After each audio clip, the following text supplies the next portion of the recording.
क्या आपको साल 2020-21 का उस समय याद है? पैंडेमिक का वो डिवास्टेटिंग समय जब देश का करीब हर इंसान होपलेस और हेल्पलेस बन चुका था। वो बीमारी जिसने सिर्फ लोगों को ही नहीं लेकिन देश की इकोनॉमी को भी बीमार बना दिया था।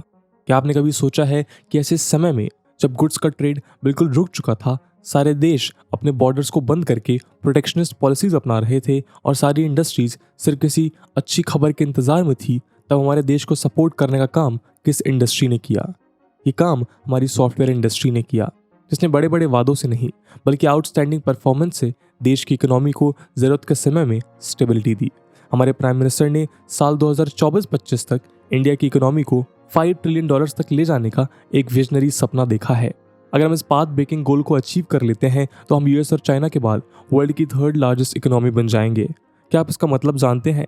इसका मतलब ये होगा कि हम चाइना की रीजनल हेजेमनी को इफेक्टिवली काउंटर कर पाएंगे और साथ में इंडिया को रीजनल और धीरे धीरे ग्लोबल लेवल पर एक हेजेमन के रूप में उभरते हुए भी देख पाएंगे। हमारे प्राइम मिनिस्टर ने भी कई बार अपनी स्पीचेस में $5 ट्रिलियन की इकोनॉमी बनने के इस सपने को अचीव करने में सॉफ्टवेयर इंडस्ट्री के इंपॉर्टेंस को और उसकी ज़रूरत को हाईलाइट किया है। तो आज के इस वीडियो में हम हमारी इसी सॉफ्टवेयर इंडस्ट्री से जुड़े पहलुओं के बारे में बात करेंगे। हम जानेंगे कि सॉफ्टवेयर इंडस्ट्री एक्सपोर्ट्स क्या होते हैं और इन एक्सपोर्ट्स में हो रहे इंक्रीजेस के क्या रीजंस हैं। हम देखेंगे इन बढ़ते सॉफ्टवेयर एक्सपोर्ट्स का हमारी इकोनॉमी पर क्या असर पड़ रहा है और ऐसे कौन से फैक्टर्स हैं जो उसे एक सुपरस्टार बनाते हैं। आखिर में हम इससे जुड़े चैलेंजेस और प्रॉमिसिंग अपॉर्चुनिटीज को जानेंगे। तो आइए आज की वीडियो की शुरुआत करते हैं। नमस्कार दोस्तों, मेरा नाम है आदर्श और स्वागत है आपका स्टडी आईक्यू में। आगे बढ़ने से पहले मैं आपको बता दूं कि अब स्टडी आईक्यू के किसी भी शानदार कोर्स को परचेज करने से पहले, चाहे वो यूपीएससी एग्जाम हो, स्टेट पीएससी हो, जुडिशरी एग्जाम्स हो या फिर हो बैंक पीओ का एग्जाम, आप यूज कर सकते हैं कूपन कोड आदर्श 33, जिससे आपको मिलेगा फ्लैट 33% डिस्काउंट स्टडी आईक्यू के सभी कोर्सेज पे। बाकी के अपडेट्स के लिए आप मुझे मेरे सोशल मीडिया हैंडल्स पे भी फॉलो कर सकते हैं। तो हमारे देश के बढ़ते हुए एक्सपोर्ट्स को समझने के लिए हम गवर्नमेंट द्वारा प्रोवाइडेड डेटा पर निर्भर कर सकते हैं। हाल ही में मार्च में हमारी गवर्नमेंट ने यह अनाउंस किया कि इंडिया के फाइनेंशियल ईयर 2021-22 में अपना आज तक का सबसे इंप्रेसिव एक्सपोर्ट टारगेट अचीव किया है। इस साल हमने $400 बिलियन से भी ज़्यादा का एक्सपोर्ट किया है। जी हाँ, $400 बिलियन। हमारे commerce and industry minister Piyush Goyal ji ने इस अचीवमेंट को मेक इन इंडिया ब्लॉकबस्टर कहा। लेकिन दोस्तों, यहाँ नोट करने वाली बात यह है कि ये एक्सपोर्ट सिर्फ मर्चेंडाइज गुड्स यानी कि रिटेल गुड्स के एक्सपोर्ट्स का है। इन मर्चेंडाइज गुड्स की एक्सपोर्ट लिस्ट में engineering products, petroleum products, James and jewellery, electronic goods, agricultural products जैसी चीज़ें आती हैं। वहीं मर्चेंडाइज एक्सपोर्ट्स के अलावा हमारा देश सर्विसेज के एक्सपोर्ट्स में भी इन्वॉल्व है। सर्विस सेक्टर की बात करें तो उसमें tourism, real estate, finance, communication और ऐसी कई चीज़ें आती हैं। लेकिन सबसे बड़ी इंडस्ट्री जो सर्विस सेक्टर के टोटल एक्सपोर्ट्स में मेजर कंट्रीब्यूटर का काम करती है वो है सॉफ्टवेयर इंडस्ट्री, जैसे हम कई बार आईटी इंडस्ट्री भी कहते हैं।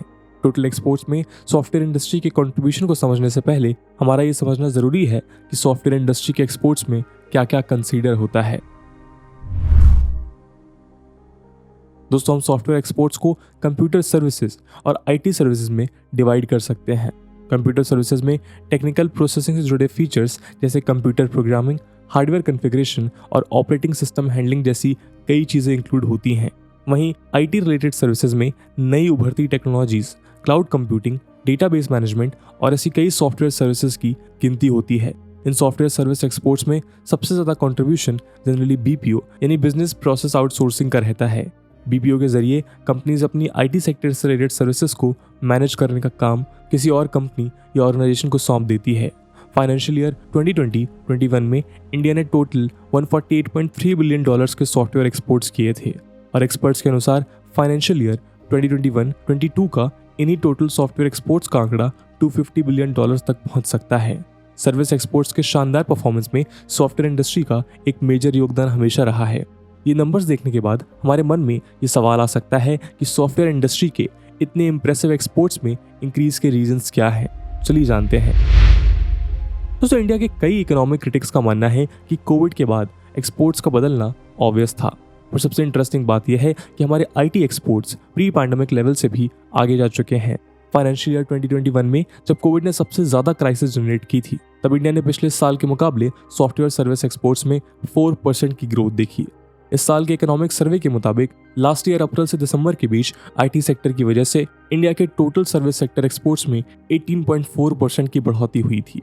आरबीआई के सितंबर 2021 में किए गए एक सर्वे के मुताबिक इस साल एक्सपोर्ट की गई सारी सॉफ्टवेयर सर्विसेज का टोटल अमाउंट सऊदी अरेबिया की 2021 ऑयल सेल से ज्यादा है। इतना ही नहीं, नासकॉम के मुताबिक सॉफ्टवेयर एक्सपोर्ट का ये बेहतरीन आंकड़ा अगले 5 सालों में 300 से 350 बिलियन डॉलर्स तक पहुंच सकता है। इस रिमार्केबल परफॉर्मेंस के कारणों को समझने के लिए हमें इससे जुड़े कुछ फैक्टर्स को समझना होगा। सॉफ्टवेयर इंडस्ट्री का इंपॉर्टेंस हमारे देश में अर्ली 2000 से ही बढ़ चुका था। यूनाइटेड स्टेट्स सॉफ्टवेयर सिस्टम के मशहूर Y2K टेक्निकल ग्लिच की वजह से इंडिया को अपने आप को वर्ल्ड सॉफ्टवेयर मार्केट में स्ट्रांगली स्टैब्लिश करने की एक बेहतरीन अपॉर्चुनिटी मिली। उसके बाद हमने कभी मुड़कर नहीं देखा। टेलीकॉम इंडस्ट्री के स्ट्रांग होने से इस प्रोसेस को बूस्ट मिला और इससे ऑफशोर सर्विसेज अवेलेबल करवाना बहुत ही आसान हो गया। आज दुनिया फिर से एक इंटरनेट रिवॉल्यूशन की तरफ देख रही है। वेब 3.0 के इस आइडिया से दुनिया इंटरनेट के इस्तेमाल से एक अलग स्टेज पर पहुंच गई है। वर्चुअल रियलिटी में बढ़ता इंटरेस्ट और डिजिटलाइजेशन पर बढ़ते डिपेंडेंस की बदौलत जो चीजें हम पहले सोच नहीं सकते थे वो अब हमसे सिर्फ एक बटन के क्लिक की दूरी पर है। पैंडेमिक के 2 सालों ने हमें सोशली डिस्टेंट के नए फॉर्म्स के तहत टेक्नोलॉजी के पास ले जाने का काम किया है। लोग वर्क फ्रॉम होम की तरफ ज्यादा आकर्षित हो रहे हैं। कई बिजनेसेस इस इंटरनेट रिवॉल्यूशन का हिस्सा बन पा रहे हैं और अपने बिजनेसेस को डिजिटल प्लेटफॉर्म्स के माध्यम से चला रहे हैं। डेटा मैनेजमेंट और सप्लाई चेन मैनेजमेंट जैसे टेक्निकल फील्ड्स ही नहीं पर हेल्थ केयर, फाइनेंस और एजुकेशन जैसे कई सोशल सेक्टर्स में भी सॉफ्टवेयर इंडस्ट्री आज कदम रख चुकी है। इन सारे रीजंस की वजह से इंडियन आईटी सर्विसेज और इंजीनियरिंग सर्विस प्लेयर्स को एक अलग ही प्रोत्साहन मिला है। इन बढ़ते एक्सपोर्ट्स के कारण सिर्फ हमारी ह्यूज इंजीनियरिंग पॉपुलेशन ही नहीं बल्कि उनका टैलेंट भी है।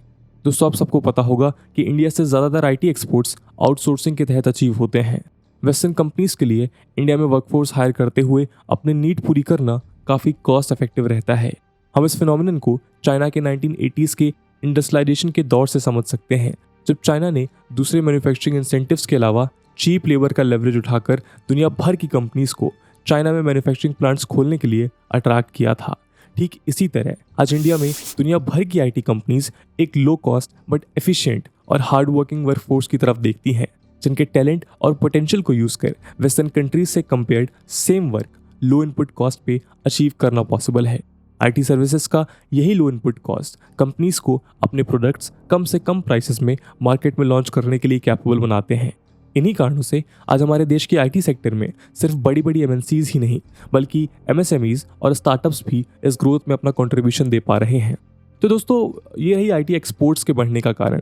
आइए अब हम इन एक्सपोर्ट्स के इंडियन इकोनॉमी पे पड़ने वाले इम्पैक्ट को समझते हैं।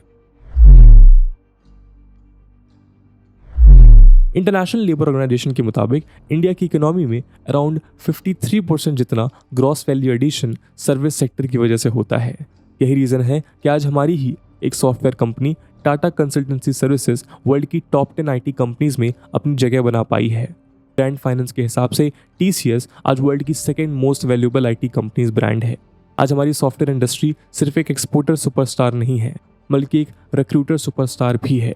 आज ग्रेजुएट होने के बाद इन्फोसिस, विप्रो, TCS, टेक महिंद्रा जैसे इंडियन सॉफ्टवेयर जायंट्स ही नहीं पर अमेजॉन, गूगल, पेपाल जैसी कई ग्लोबल टेक जायंट कंपनीज भी अपना रिक्रूटमेंट करने यहाँ आती हैं और यह आंकड़ा हर साल बढ़ता जा रहा है। इकोनॉमिक सर्वे 2022 के मुताबिक वर्ष 2021 में करीब 1.38 लाख लोगों को आईटी सेक्टर के अंडर एम्प्लॉयमेंट मिली। दोस्तों, हमने पहले से ही इस बात को समझा कि कैसे पैंडेमिक और उससे पहले ग्लोबलाइजेशन के कारण दुनिया भर में आईटी सेक्टर और सॉफ्टवेयर डिपेंडेंट टेक्नोलॉजी की डिमांड बढ़ती चली जा रही है। इस इंक्रीजिंग डिमांड की वजह से जितने रेट पर एम्प्लॉयज बढ़ रहे हैं उसी रेट पर एम्प्लॉयर्स भी बढ़ रहे हैं। गवर्नमेंट की एमएसएमई सेक्टर से जुड़ी कई स्कीम्स जैसे प्रधानमंत्री मुद्रा योजना और कई क्रेडिट गारंटी स्कीम से मिलते सपोर्ट की वजह से देश में कोऑपरेटिव स्टार्टअप कल्चर उभर रहा है। इकोनॉमिक सर्वे 2022 के मुताबिक पिछले 6 सालों में इंडिया के स्टार्टअप्स में एक रिमार्केबल ग्रोथ देखने को मिली है। इनमें से मैक्सिमम इंक्रीज आईटी या फिर नॉलेज बेस्ड स्टार्टअप्स में हुआ है। ये सॉफ्टवेयर इंडस्ट्री का इंपॉर्टेंस और उसकी बढ़ती डिमांड को दर्शाता है। इन एमएनसीज और स्टार्टअप्स के दमदार परफॉर्मेंस की वजह से आज इंडिया की कई सिटीज आईटी हब्स के रूप में उभर रही हैं। बैंगलोर, हैदराबाद, चेन्नई, दिल्ली एनसीआर, त्रिवांद्रम जैसी सिटीज भी अब इस फील्ड में अपना कंट्रीब्यूशन दे रही हैं। पोस्ट कोविड एरा के इंडस्ट्रियल रेवोल्यूशन में science and technology, specially information technology का एक बहुत बड़ा योगदान रहेगा। इंडस्ट्री 4.0 कहे जाने वाले इस रिवॉल्यूशन का एंथुसियाज्म आज हमें एक रीजनल और ग्लोबल लेवल पर कंट्रीब्यूट करने में मोटिवेट कर रहा है। हमारी electronics and computer software export promotion council ESC भी रीजनल और ग्लोबल लेवल पर business to business meetings conduct करती है और ग्लोबल IT स्टेज पर हमारा टैलेंट शोकेस करने के लिए एक इम्पॉर्टेंट प्लेटफॉर्म प्रोवाइड करती है। रिपोर्ट्स के मुताबिक US सिलिकॉन वैली की एंटायर हिस्ट्री में 2021 में ऐसा पहली बार हुआ है कि स्टार्टअप्स और छोटे बिजनेसेस में होने वाले इन्वेस्टमेंट्स में 20% से भी ज़्यादा की गिरावट देखने को मिली है। इसका कारण वो फॉरेन इन्वेस्टर्स हैं जो लो कॉस्ट लेबर ढूंढने के लिए दूसरी कंट्रीज़ की तरफ डाइवर्ट हो रहे हैं। और इसी साल में इंडिया की बात करें तो पिछले साल के मुकाबले फॉरेन डायरेक्ट इन्वेस्टमेंट में 25% का इंक्रीज देखा गया है। इसमें सबसे बड़ा कंट्रीब्यूशन कंप्यूटर सॉफ्टवेयर इंडस्ट्री का है। कहीं ना कहीं ये आंकड़े इन्वेस्टमेंट पैटर्न्स में हो रहे बड़े चेंज की ओर इशारा कर रहे हैं, जिससे इंडिया को एक $5 ट्रिलियन इकोनॉमी बनने में बहुत बड़ा बूस्ट मिल सकता है। पर हर सिक्के के दो पहलू होते हैं। इन अचीवमेंट्स को सेलिब्रेट करते हुए हमें चैलेंजेस को भी ध्यान में लेना चाहिए।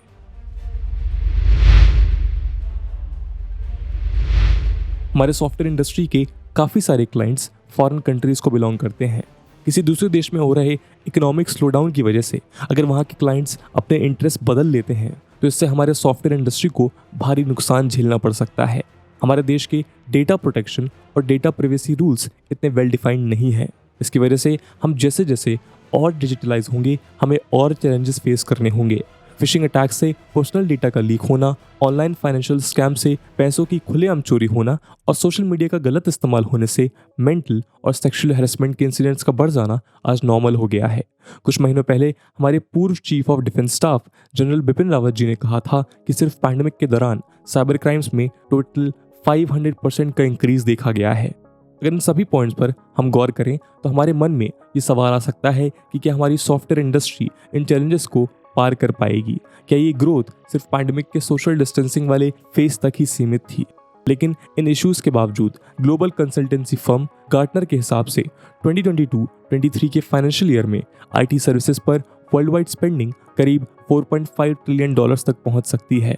ग्लोबल टेक्नोलॉजी सर्विस चेन में बढ़ती स्पेंडिंग की वजह से इंडिया के IT सर्विस सेक्टर को और ज़्यादा बूस्ट मिलेगा। ऑलमोस्ट सारी टॉप सिटीज़ अब सॉफ्टवेयर सर्विसेज की अपनी पाइपलाइन को बहुत मजबूत बना रही हैं।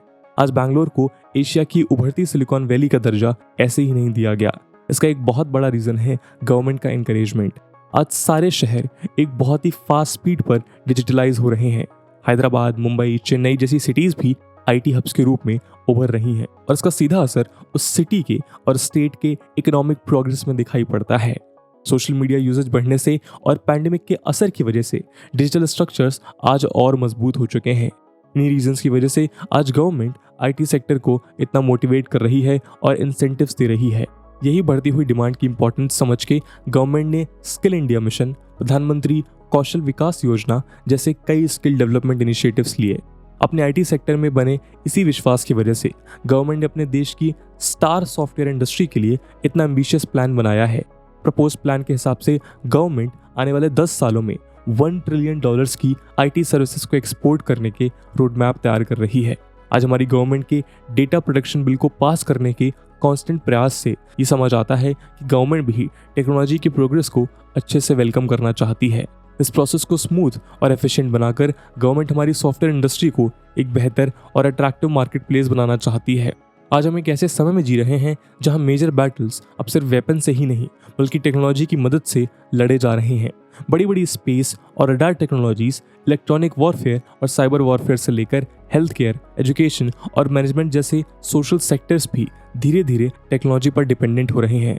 जिस उम्मीद से इनोवेशन और टेक्नोलॉजी के एडवांसमेंट के लिए दुनिया सिलिकॉन वैली की तरफ देखता है, एक दिन उसी उम्मीद को इंडिया की IT इंडस्ट्री अपने स्ट्रॉन्ग विजन और कैपेबिलिटी से पूरा करेगी।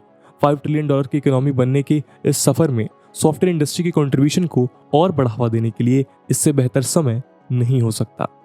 दोस्तों, ये था एक एनालिसिस जहां पे हमने डिस्कस किया कि सॉफ्टवेयर इंडस्ट्री को लेके क्या क्या चैलेंजेस हैं, क्या क्या पॉसिबिलिटीज हैं और उसको लेके गवर्नमेंट क्या कर रही है।